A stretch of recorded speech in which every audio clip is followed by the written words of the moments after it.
प्रकरण 1. घडलं ते सगळं 17-18 वर्षांच्या कोणत्याही मुलाला सुन्न करणारच होतं. काय करावं त्याचा संतोषला निर्णय घेता येत नव्हता. दीदीच्या सासरून तार आलेली. Nitin expired. Start immediately. Nana. आणि तार वाचल्यावर काकांना पक्षाघाताचा जबरदस्त अटॅक आलेला. ते तिकडे दवाखान्यात ॲडमिट. दीदीकडे जावं तर काकांपाशी कोण? हे कुटुंब त्रिकोणी, चौकोनी सुद्धा नाही. काका, दीदी, संतोष. अशावेळी घरात वडीलधारी निवृद्ध माणसं असतील तर त्यांचा जबरदस्त आधार वाटून जातो. आपल्या मनातलेच विचार त्यांनी बोलून दाखवले तरी त्यांना एक प्रकारचं वजन प्राप्त होतं. तर साऱ्या दुनियेत यांना कोणीच नाही. काकांचा स्वभाव तुसडा, एककल्ली. त्यांनी 25 वर्षात 17 नोकऱ्या भांडणं करून सोडलेल्या. ओळखीत असले तर शत्रूच जास्त. याचं चांगलं न पाहणारे. शेजाऱ्या पाजाऱ्यांशी संबंध बेतातच. म्हणजे उगाच या माणसाशी भांडण होऊन छळवणूक व्हायला नको म्हणून त्यांनीच कमीत कमी ठेवलेले. पण संतोषचा स्वभाव काकांच्या नेमका उलटा. त्याला माणसं जमवायचा खूप छंद. कळल्यानंतर त्याचे 4-5 मित्र सगळं सोडून हॉस्पिटलात आले. प्रदीप म्हणाला, संत्या, तू सातारला जा. आम्ही इथे आळीपाळीने 24 तास थांबू. तुझे वडील आम्हालाही वडिलांच्या ठिकाणी आहेत. त्यांचं सगळं नीट होईल. माझ्या बाबांनी सांगितलंय, त्याला म्हणावं औषध पाणी कशाची काळजी करू नको. वीणा म्हणाली, त्यांनी माझ्याजवळ 400 रुपये देऊन ठेवलेत. सर्वांनी गंभीर होत त्याला साताराला जाण्याचा सल्ला दिला. ही दोस्त कंपनी इतकी तळमळून आपल्याला मदत करायला तयार झालेली पाहून संतोषला आधार मिळाल्यासारखं वाटलं. तार वाचल्यापासून धारण केलेला पोक्तपणा गळून पडला. त्यांच्या देखत तो ढसाढसा रडला. सगळ्यांनी आपापल्या परीनं त्याची समजूत घातली. वीणानं त्या 400तले 50 त्याला दिले. असाच स्टँडवर जा. घरी जाण्याच्या भानगडीत पडूच नकोस.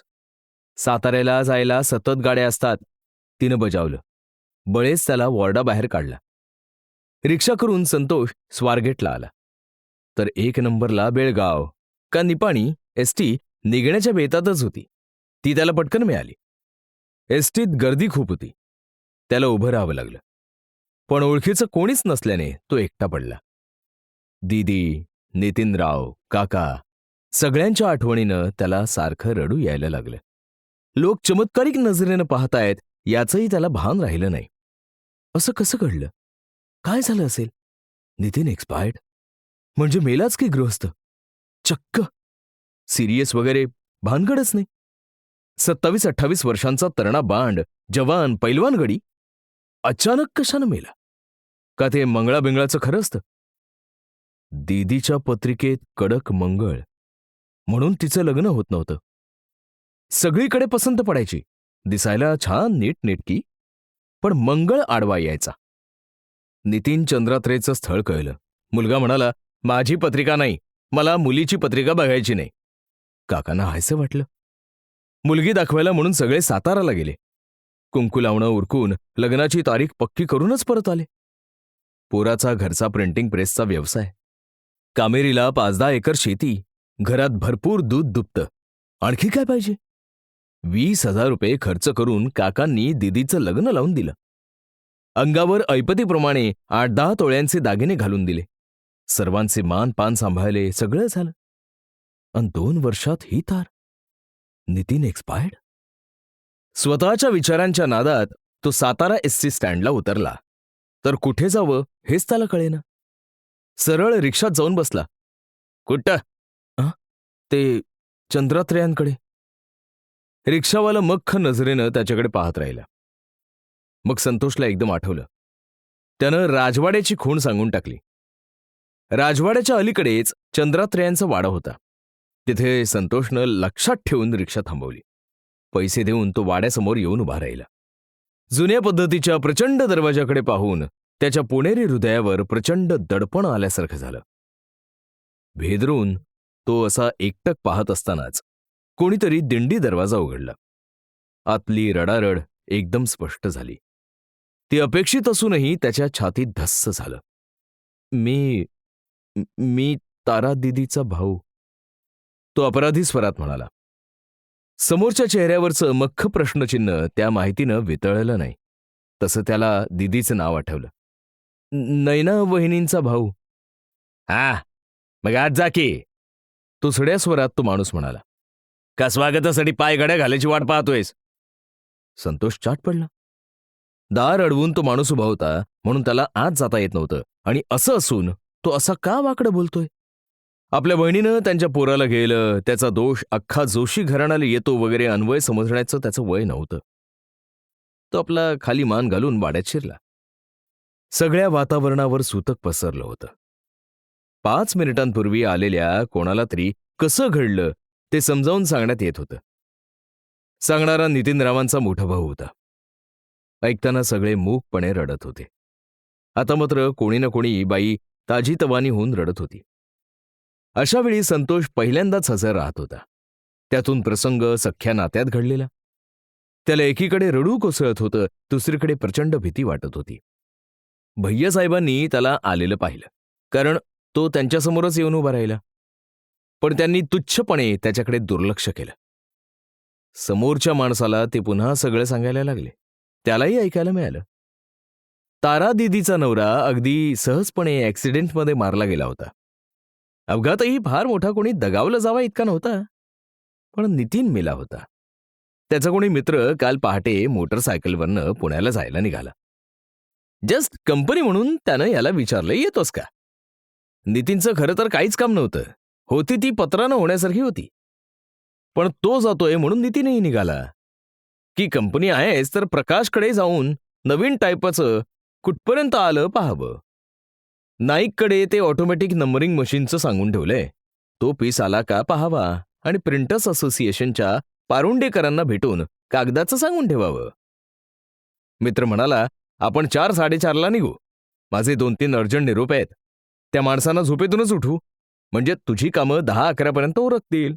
मग बाहेरच जेऊ, एखादं पिक्चर पाहू, संध्याकाळी वापस बॅक टू पॅव्हेलियन. 4ला निघाले. मित्र बुलेट चालवत होता, हा मागे नुसता. तर सातारपासून 17व्या मैलावर हा अपघात. एक वळण, पुढे डायव्हर्शन. तिथला लाल कंदील विझलेला. डायव्हर्शनची पाटी काही मित्राला दिसली नाही. एकदम डोळ्यांसमोर फुटका रस्ता पसरला. घाबरून कचकन ब्रेक मारला. गाडी सटकन उडून एका धोंड्यावर आपटली. मित्र पलीकडच्या खड्ड्यात पडला. त्याला किरकोळ मोडतोड बरीच झाली. पण गाडी आपटल्यावर नितीन मात्र ठरवून ठेवल्यासारखा ओरडला.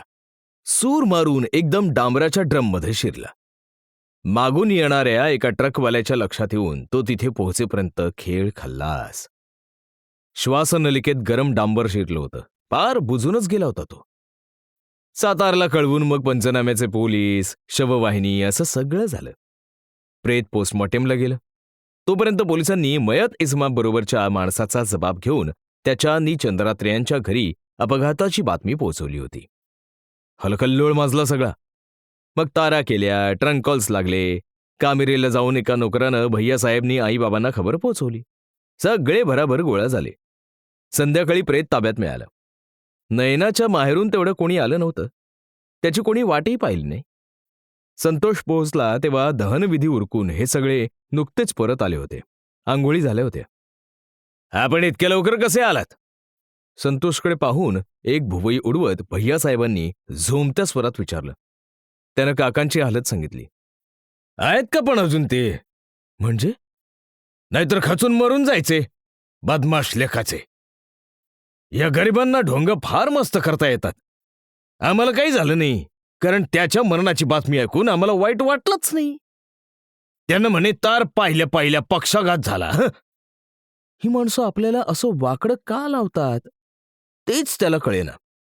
त्यापोटी चिडून शेवटी तो म्हणाला, बरोबर आहे, पक्षाघाताचा झटका काकांनाच येणार, कारण त्यांची मुलगी विधवा झाली, तुमची नाही. कान फाटत मारीन जास्त आगोपणा केला सर. डोळे गरगर फिरवून ताठ होत भैयासाहेब गरजले.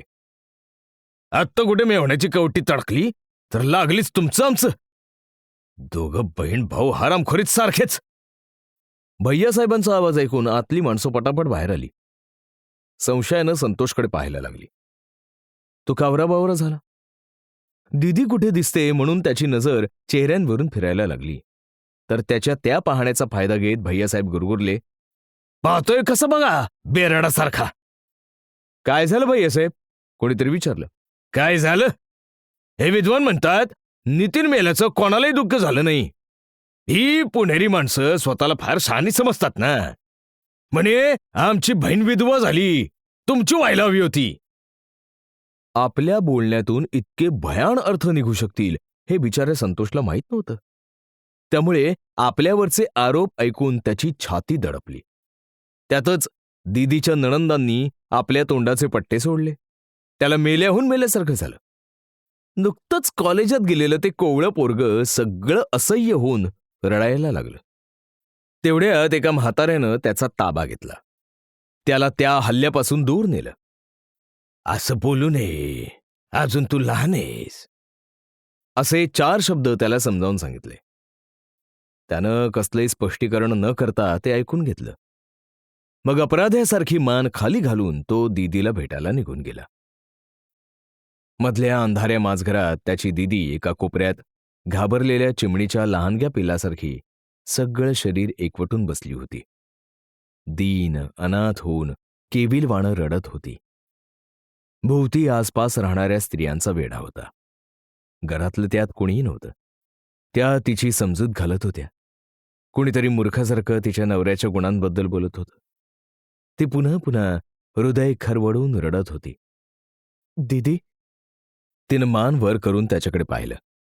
दोन्ही हात छताच्या दिशेनं उंच उडवत टाहो फोडला.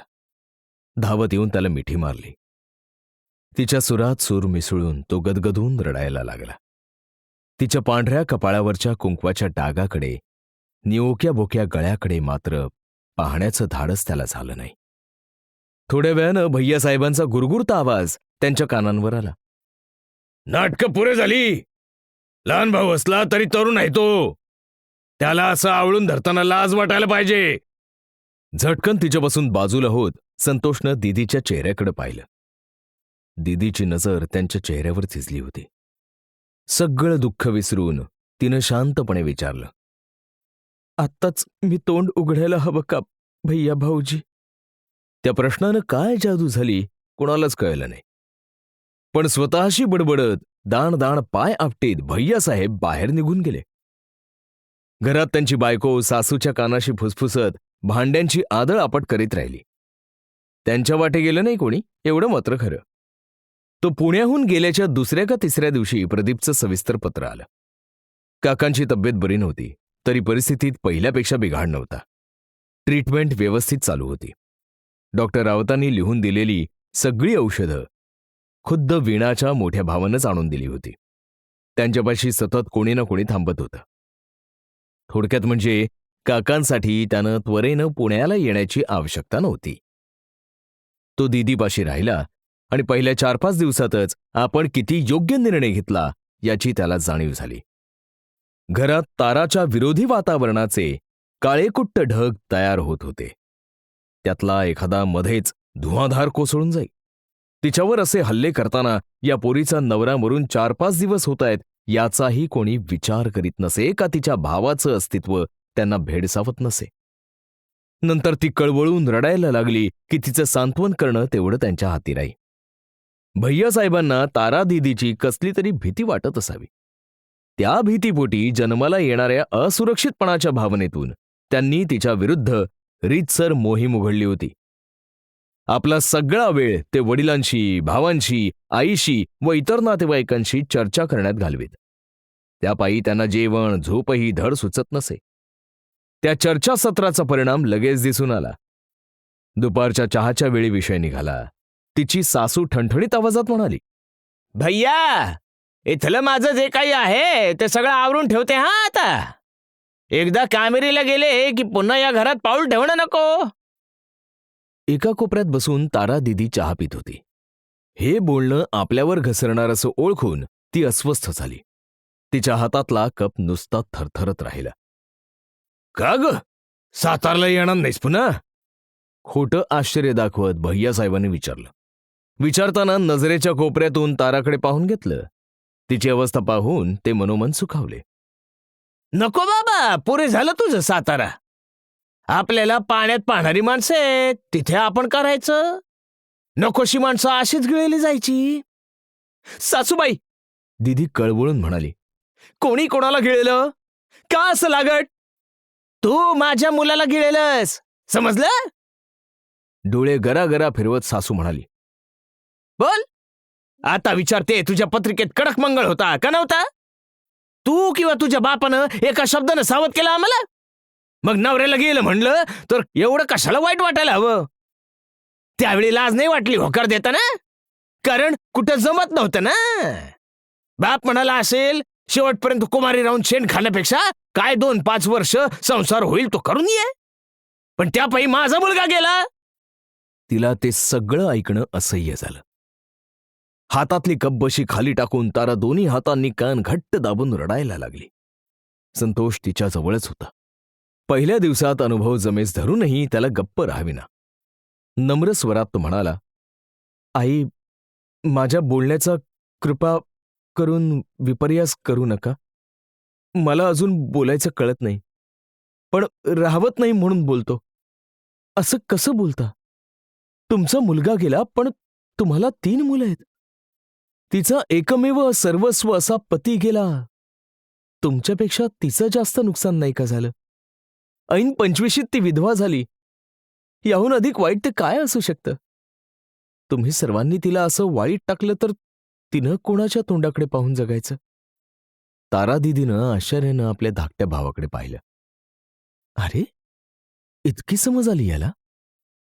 परवा लग्नात अनेक बालहट्ट धरणारा आपला हा छोटा भाऊ 2 वर्षात इतका मोठा झाला. हे पा, भैयासाहेब जिभेवरचं सायटं तुच्छतेनं उडवत म्हणाले. तिनं कोणाकडे पाहून जगावं का मरावं हा तिचा प्रश्न आहे. नितीनच्या जिवंतपणी जी बाई मूल व्हावं म्हणून दुसऱ्याचे आधार शोधू शकते, तिला त्याच्या पश्चात परक्याचा आधार मिळवणं का कठीण जावं? पंख कातरून ठेवलेल्या पक्षिणीला कोणा पोरासोरानंही ढोसावं? काय ग, काय म्हणतो भैया? तिच्या सासूनं सरसावून पवित्रा घेत विचारलं. सासूबाई, ती खवळून म्हणाली. तुमची सून कशी आहे तेही तुम्हाला माहितीये. नि भैयासाहेबांचे पराक्रम तर साऱ्या साताऱ्यात मशहूर आहेत. या उपर तुम्हाला काही दोष द्यावासा वाटत असला तर खुशाल द्या. मला कोणत्याही प्रकाराबाबत चर्चा नको आहे. नाही ना. भैया भाऊजी ओरडता कशाला? इतके दिवस मी जे कोणाला सांगितलं नाही. तू कशाला सांगतेस? मीच सांगतो. भैयासाहेब घाईघाईने म्हणाले. ही पुरे, ती कणखरपणे म्हणाली. त्या बाबतीत खरं खोटं करून बदनाम होण्याची माझी इच्छा नाही. खरं काय ते तुम्हालाही माहितीये. इतकं सगळं करण्यापेक्षा मी काय करावं अशी तुम्हा सर्वांची इच्छा आहे ते सांगा. मी सांगते, तू हे घर सोडून चालती हो. सासू दाराकडे बोट दाखवत तारस्वरात किंचाळली. क्षणभर तारा शांत राहिली. मग सावकाश म्हणाली. भैया भाऊजी, तुम्ही वकील आहात. नवरा मेला म्हणून सुनेला हाकलून देता येतं का? तुम्हीच सांगा. पण तिनं स्वतःहून निघून जाईपर्यंत छळता जरूर येतं. आणि ती वाटणी घेऊन वेगळी राहिली तर? भैयासाहेब अस्वस्थ होत सर्वांकडे पाहायला लागले. सगळे धास्तावून त्यांच्या तोंडाकडे पाहत होते. ही कार्टी इतकी धीट आहे? घाबरू नका सासूबाई, ती मंदपणे हसत म्हणाली. मी वाटणी मागणार नाही. हे गेल्यानंतर मला काय करायची ती वाटणी? न मूल न बाळ. मला तुमचं काहीही नको. इतकंच काय, इथे राहायची देखील माझी इच्छा नाही. या मुलीचा नवरा जाऊन केवळ 6च दिवस होत आहेत. त्याचं सुतक अजून फिटलेलं नाही. याची पर्वा न करता माझ्या इज्जतीचा खोटा पंचनामा करणारी माणसं तुम्ही. नंतर तुम्ही मला कोणत्या प्रकारची वागणूक द्याल ते मी केव्हाच ओळखलंय. मी स्वतःच माहेरी निघून जाणार आहे. पण कृपा करून मला हाकलून देण्याची भाषा करू नका. ठीक आहे, तुझी तुझा, मी तुला. मला कोणाच्या मदतीची आवश्यकता नाही. संतोष माझ्या बरोबर आहे, पण मी आज जाणार नाही. निदान त्यांचा 13-14वा होऊन जाऊ द्या. म्हणताना तिचं काळीज तिळतिळ तुटलं. हृदय पिळवटून रडली ती. अरे, का त्या पोरीला छळता? ती भोगतीये ते कमी आहे का? असं तिच्या सासऱ्यानं कळवळून विचारलं. पण त्याची अवस्था या घरातल्या आंधळ्या धृतराष्ट्रासारखीच पंगू होती. त्याला डायबिटीस होता, दमा होता, ब्लड प्रेशरचा त्रास होता. घरात तो असून नसल्यासारखा होता. त्याच्या मतांना काडीचीही किंमत नव्हती. नका शब्द वाया घालवू बाबा, त्यांना दया येणार नाही. माझ्याकरता तुम्ही नका वाईट वाटून घेऊ. हे गेले म्हटल्यावर नशिबी येईल ते मला भोगलंच पाहिजे. नंतर सासरा भेसूर रडत राहिला. त्यांच्याकडे कोणी लक्ष दिलं नाही. त्याची विचारपूस करावी असं तिला मनापासून वाटलं, पण भैयासाहेबांनी त्या संबंधांनाही गलिच्छ अर्थ द्यायला कमी केलं नसतं. म्हणून ती स्वतःच रडत राहिली. दुसऱ्या दिवशी सकाळी 8च्या सुमाराला 2 माणसं दिंडी दरवाजापाशी आली. श्रीमती नयना चंद्रात्रेयाची चौकशी करू लागली.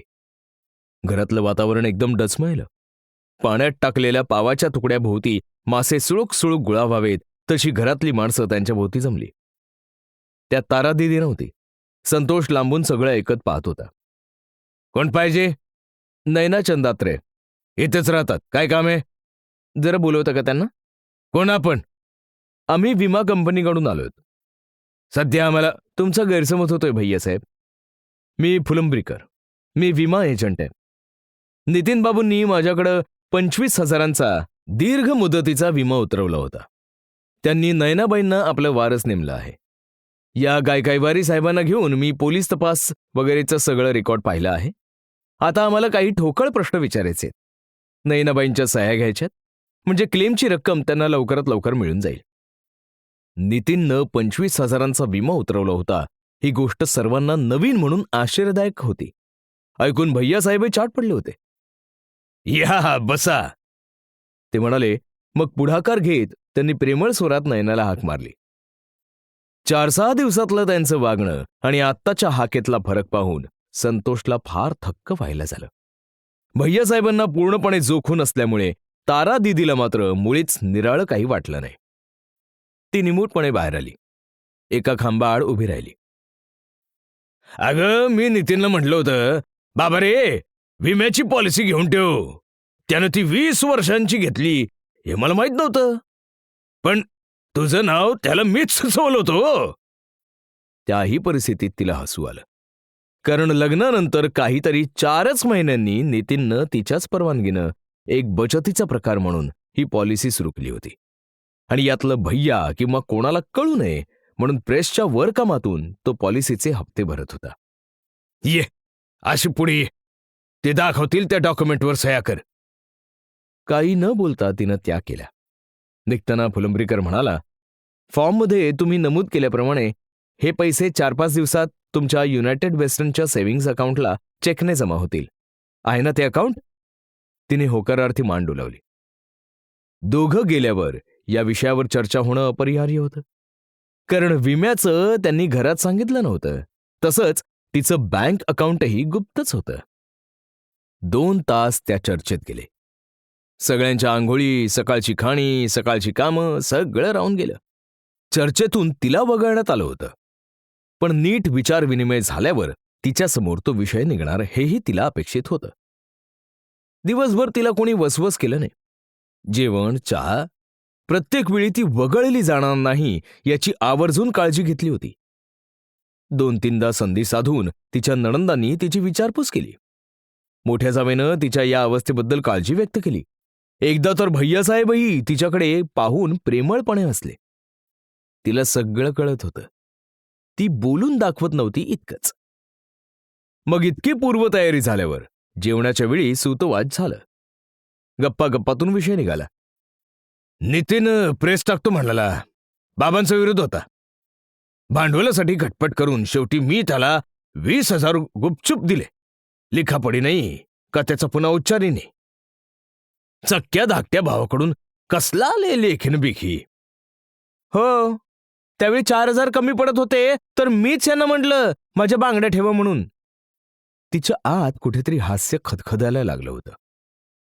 अरे, कागदाची डिलिव्हरी बँकेच्या थ्रू आली होती. अंदाजापेक्षा 2 दिवस आधी इंटिमेशन आल्याने याची पंचायत झाली.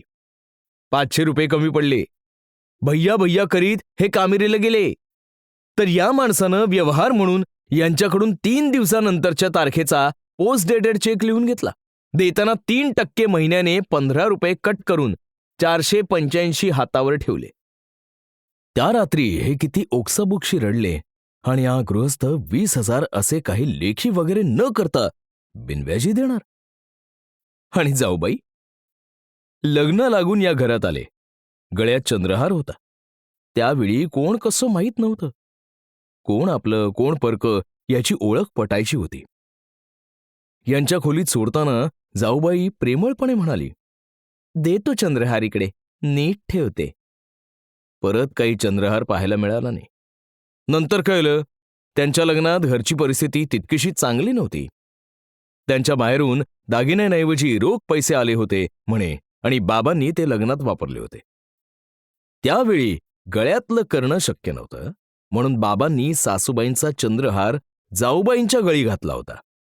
म्हणून तो त्यांचा झाला असेल, त्याबद्दल काही नाही. पण तो हस्तगत करण्यासाठी ही पद्धत.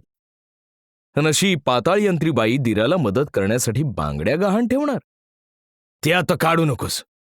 सगळं बोलून झाल्यावर भैयासाहेब साळसूदपणे म्हणाले, आपण काही जगाला दाखवण्याकरता मदत केली नव्हती. पण विषयाला छान तोंड फुटलं. प्रत्येक जण नितीन आपल्याला कसा जवळचा होता ते अहमहमिकेनं सांगत राहिला. ती एक शब्दही न उच्चारता खाली मान घालून घास गिळत राहिली. काय बोलणार या माणसांसमोर. आपलं माणूस आपल्या रक्ता मांसाचं जाऊन 4 दिवस नाही झाले तरी ही माणसं त्याच्या असहाय्य विधवेला घरातून हुसकावून लावण्यात गर्क झाली. तिला 25,000 मिळणार हे समजताच जणू आपला त्या प्रयत्नांना समूळ विरोधच होता अशा थाटात जवळीक दाखवायला लागली. अशा माणसांसमोर आपले मुद्दे मांडण्याची इच्छा तरी होईल का. पण तिला ते टाळता येणार नव्हतं. तिला या चर्चेत ओढण्याचे सर्वांगीण प्रयत्न चालू होते. तू काय ठरवलेस नाही ना. लिंबाच्या फोडीला मीठ चोळत भैयासाहेबांनी धूर्तपणे प्रश्न विचारला. कसलं. संतोषकडे तिरपा कटाक्ष टाकत तिने नाईलाजानं विचारलं. कसलंच नाही, इन जनरल मी विचारलं. विचारपूर्वक शब्द निवडत भैयासाहेब म्हणाले, म्हणजे इथं राहणार का कामेरीला येतीस. सातारा का कामेरी हा मुद्दा येतोच कुठे भैया भाऊजी. मी पुण्याला जावं हे तुम्ही सर्वांनीच नाही का निश्चित केलेलं. तिच्या उत्तरानं भैयासाहेब अस्वस्थ झाले. पण कितीही खेड्यात वकिलीचा धंदा करीत असले तरी ते पेशानं वकील होते. या बोटावरील थुंकी त्या बोटावर करण्यातच त्यांची हयात चालली होती.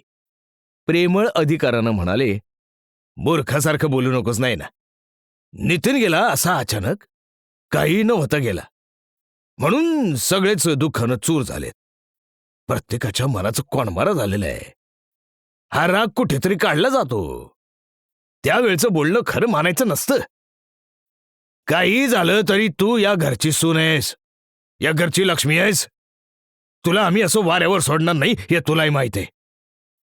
रागाच्या भरात पोराच्या पाठीत धपाटा मारताना आईनं उलट मेल्या असं म्हणलं तर पोरानं मरावं अशी तिची इच्छा असते का.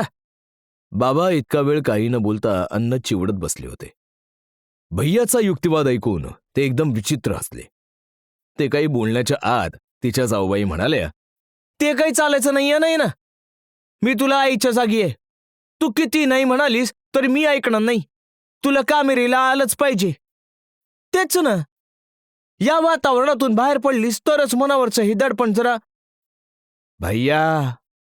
सासूबाई रागारागानं लाडू एवढाले भाताचे घास गिळत थंड आवाजात म्हणाल्या, नैनाला तू कामेरीला का नेतोयस ते आलं होतं माझ्या लक्षात. ती कुठेही जाणार नाही. बिचारीचा नवरा गेला त्यात आणखी तुझ्या कर्तृत्वाची भर नको. आई काय शी शी.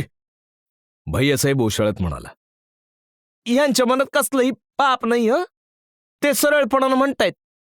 जाऊबाई फांडकऱ्यानं म्हणाले, उगाच आपल्या एखाद्याला असं बदनाम करून ठेवायचं चांगलं नाहीये. तू मला शिकू नकोस हो रजनी. तुझ्यापेक्षा मी भैयाला जास्त ओळखू नये. आता विषय काढायचा नाही, पण तुझी बहीण कामेरीला काय येत नाही ते साऱ्यांना माहितीये. असं करते, मीच वहिनीला 4 दिवस रत्नागिरीला घेऊन जाते. वाद नको. रत्नागिरीपेक्षा मुंबईत तिला जास्त करमेल काय ग. तिच्या दोघी नणंदा आपापल्या परीनं मुंबई रत्नागिरीचं महत्त्व समजावून द्यायला लागल्या. 25,000 करता माणूस किती नाटकं करतो. काल ज्याच्या पोटरीला कडकडून चावा घेतला त्याच माणसाच्या हातात पाव पाहून लाचारीनं शेपूट हलवणाऱ्या कुत्र्यात आणि या माणसांमध्ये कसा फरक करायचा? तिला त्यांची कीव आली. एकदा वाटलं ते 25,000 यांच्या स्वाधीन करून टाकावेत, म्हणजे आपल्याला प्रेमळपणे सर्वांचा निरोप घेऊन पुण्याला निघून जाता येईल. पण लगेचच तिला काकांची अत्यवस्थ परिस्थिती आठवली. ते असे दवाखान्यात पडलेले. आपण नोकरी करण्याइतकं आपलं शिक्षण नाही. संतोष अजून लहान आहे. कसा निभाव लागणार? हे 25,000 पुरवून वापरले तर संतोषचं कॉलेज शिक्षण पूर्ण करता येईल. मग तो नोकरीला लागला की त्याच्यावर आपला भार टाकून साऱ्यातून निवृत्त होता येईल. म्हणून तो विचार तिनं ताबडतोब रद्द केला. अगं तुम्ही हे कशाला भांडताय उगाच? दोघी बहिणींचा वाद समजुतीनं मिटवत भैयासाहेब म्हणाले. तिला काही मत आहे का नाही? तू काय ठरवतेस नाही ना? पुण्याला जा ग पोरी, बाबा तिरसट स्वरात म्हणाले. तुझा पैसा लुबाडून झाला की ही माणसं काही तुला इथे टिकू देणार नाहीत. त्यापेक्षा आत्ताच जा, पैसे उपयोगी तरी पडतील. बाबा, ओरडू नका भैया भाऊजी, ती शांत स्वरात म्हणाली. बाबांनी तसं सांगितलं नाही तरी मी तेच करणार आहे. तुमचे पैसे यांच्याकडे होते म्हणता, तर ते वसूल करण्याकरता प्रेस विकून टाका. तुम्ही काहीही करा. या 25,000 एक पैसा मी या घराकरता खर्च करणार नाही, कारण ह्यांच्या पश्चात ते पैसेच माझ्या उपजीविकेचं साधन आहे. तिने इतकं स्पष्ट सांगून टाकल्यावर बरसायला तयार असलेले प्रेमाचे वात्सल्याचे गच्च ढग भराभर पांगले. सगळं वातावरण कोरडं ठक्क झालं. नंतरच्या 4-5 दिवसात कोणी तिची शब्दानंही चौकशी केली नाही. कोणी तो विषय काढला नाही. पण त्या शांततेआड चालू असलेली वादळं प्रत्येकाच्या डोळ्यात तिला स्पष्टपणे दिसत होती. मध्यंतरी फुलंब्रीकर विम्याचं काम झाल्याचं सांगायला आला होता, तर त्याला कोणी गार पाणी विचारण्याचंही सौजन्य दाखवलं नाही. त्या दिवशी वातावरणातल्या शांततेत थोडी ढवळाढवळ झाली, पण ती फारशी उल्लेखनीय नव्हती. दहाव्याला बरेच नातेवाईक जेवायला आले होते. 13वा 14वा एकत्रच केला. तेव्हाही नातेवाईक आणि नितीनचा जवळचा मित्रपरिवार जेवायला येऊन गेला. रात्री दीदीनं जाहीर केलं, मी उद्या संतोषबरोबर पुण्याला जाणार. तेव्हा भैयासाहेबांनी प्रचंड आकांड तांडव केला. गोंधळ्याला त्याच्या साथीदारांनी साथ द्यावी तशा तिच्या नणंदा, जावा, सासू, दीर त्यांच्या आक्रस्तेपणात सामील झाल्या. अगं घरची लक्ष्मी तू, नवऱ्याचा 14वा होताच सासरशी संबंध तोडण्याची भाषा करवतेच कशी? तुला माणूस आहेस का हैवान? जनाची नाही तर मनाची तरी. शहाणपणा पुरे झाला. मी सांगतो, मला विचारल्याशिवाय घराबाहेर पाऊल ठेवायचं नाही. भैयासाहेब डोळे गरागरा फिरवत कडाडले. लोक काय म्हणतील? नवरा मेला न चंद्रात्रेयांच्या सुनेनं घराण्याला काळं फासलं. हो ना, हिला काय त्याचं? कोडकी मेली. ते काही नाही असून बाई, तुला उंबरा ओलांडायचा असेल तर त्याआधी माझं प्रेत ओलांडावं लागेल.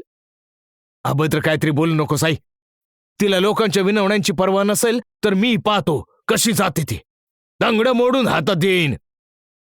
वरतून प्रचंड कोसळणाऱ्या धबधब्याखालच्या दगडा इतकीच निर्विकार होती ती. त्यांचा विरोध जितका कडवा तितकीच तिची मानसिक तयारीही कठीण.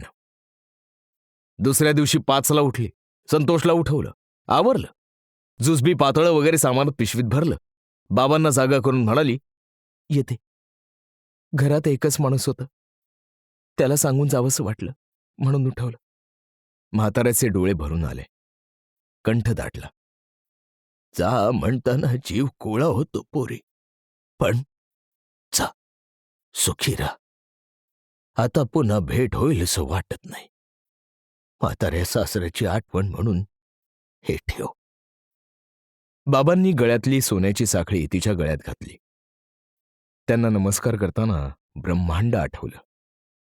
मायेचा एकमेव दुबळा आधार तुटत होता. स्वतःचं घर परकं होत होतं. 2 वर्षांपूर्वी या घरात सून म्हणून वाजत गाजत आली. लोकांनी प्रत्येक नव्या नवलाईच्या नमस्काराला अखंड सौभाग्यवती पुत्रवती व्हा म्हणून भरभरून आशीर्वाद दिले. त्याच्या साण्यानं ते खोटे ठरवले.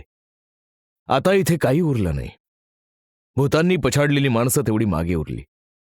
त्यांनी वेळोवेळी नोंदवलेल्या अत्याचारांच्या खुणा मात्र मनावर गोंदवलेल्या राहिल्या. बाबांचा हात थरथरत पाठभर फिरला. हुंदके देऊन ते ढसढसा रडायला लागले. हमसाहमशी रडत ती त्यांच्यापासून दूर झाली. संतोषचा हात धरून निघाली. थांब, चाललीस कुठं? भैयासाहेबांच्या आवाजानं वाडा दणाणला. सगळीकडे दिवे लागले. असं चोरासारखं पळून जाताना लाज नाही वाटली? त्यांनी तिचा दंड धरला आणि आपल्याकडे खेचली. तिच्या तळपायाची आग मस्तकाला गेली. भैया भाऊजी, सोडा, हात सोडा, परिणाम चांगला होणार नाही, ती फुतकर टाकत म्हणाली. संतोष भांबावून तिच्या जवळ उभा होता. काय करायला हवं ते त्याला सुचलं होतं, पण ते योग्य का अयोग्य याबाबत त्याच्या मनात निर्णय होत नव्हता.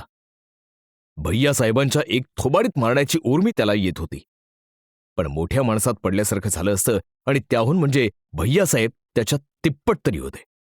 त्यांनी 2 चढवले असत्या तर संतोषचे 4 तरी दात शब्दशः घशात गेले असते. पण त्याच्या मनातलं दिदीनं केलं. त्यांची दंडावरली पकड अधिकच घट्ट होते आणि हाताची बोटं नको त्या ठिकाणी स्पर्श करतायत असं लक्षात येताच तिनं सरळ फाडकन त्यांच्या थोबाडीत मारली. भैया भाऊजी, मी म्हणजे कोणी क्षुद्र मोलकरीण नव्हे. पुन्हा अंगाला हात लावू नका, त्यांना हिसडा मारून दूर ढकलत दीदी म्हणाली. भैयासाहेब जोरात ओरडून तिच्या अंगावर धावून आले. तोच बाबांना एकदम काय सुचलं कोणास ठाऊक. जाड मुठीची आपली काठी उचलून त्यांनी ती भैयाच्या पाठीत मारली. पुरे झालं, ते कडाडले. लाज वाटत नाही तमाशा करायला? मागे हो, नाहीतर मी तुझ्या डोक्यात काठी मारीन. बाबा, चल मागे हो, जाऊ दे तिला. जागा नाही ना, पाहतो तुला कोण अडवतं. 2 वर्षात बाबांना असं खवळताना कोणी पाहिलं नसेल, त्यामुळे सगळेच अवाक झाले. मग ते निघून जात असताना भैयासाहेबांनी जळफळत बडबडायला सुरुवात केली. त्यांची बायकोही सासऱ्याला शिव्या शब्दायला लागली. सगळीकडे जावचाव सुरू झाली, पण ती थांबली नाही. बाबांचा हा आवेश फार वेळ टिकणार नाही आणि तो संपला तर इथून आपली सुटका नाही हे लक्षात येऊन ती झपाट्यानं बाहेर पडली. त्या देवमाणसाचं नंतर काय होणार म्हणून तिला भडभडून आलं.